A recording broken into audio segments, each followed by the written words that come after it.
invented with Ursa. And so we shall.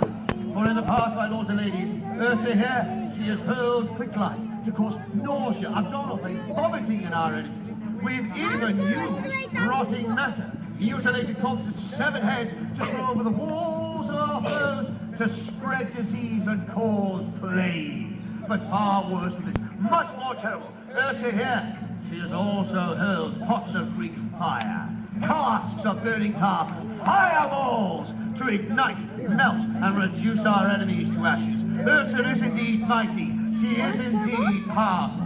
Which of these methods, then, my lords and ladies, shall we use to destroy the army of the dead? Well, the answer is quite surprising. None of the above. No, in fact, our wisest generals, our holiest of priests tell us there is a much more elegant solution.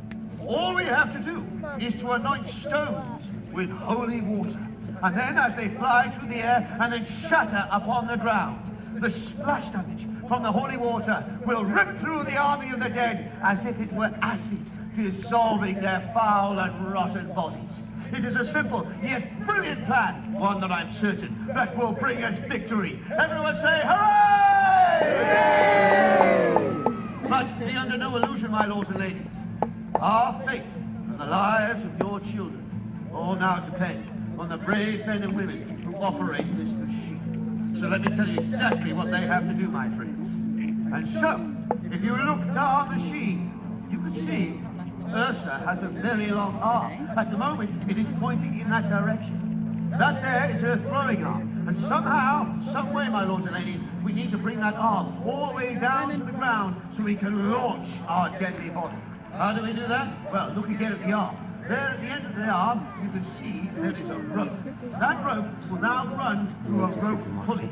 The rope continues until it wraps itself around an axle. An axle is in the middle of the sheet, and it is connecting those two giant wheels. Inside those wheels, my lords and ladies, I have four people. And those people, as you can see, are all running in this direction. As they run in this direction, the wheels turn. So does the axle that coils the rope around it, thus bringing down the throwing arm. And as it comes down, you can see something else is rising from the heart of our machine. And that box there, my lords and ladies, is Ursa's counterweight.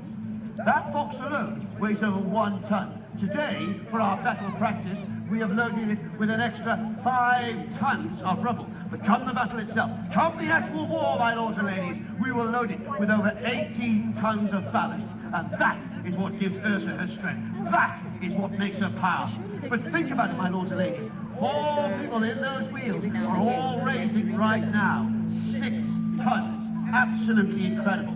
Now, my lords and ladies, as the arm comes down, when it comes all the way down, we will need to lock that in place. Because if we don't, well, the arm will shoot straight back up, and that is of no use to anyone. So, how do we lock it in place? By using 2 very simple safety features. A chain and a trigger pin. Once that's done, you would think, great, now we can launch. But no, there is a problem. A very, very big problem. For you see, the rope is still inside there. It is still connected to the axle. And if we were to launch our machine at that time, well, as the arm comes up, it would rip the axle out of Ursa, completely and utterly destroying her. And more importantly, killing all the crew inside those wheels. Somehow, some way, we must somehow remove that rope. Well, how do we do that?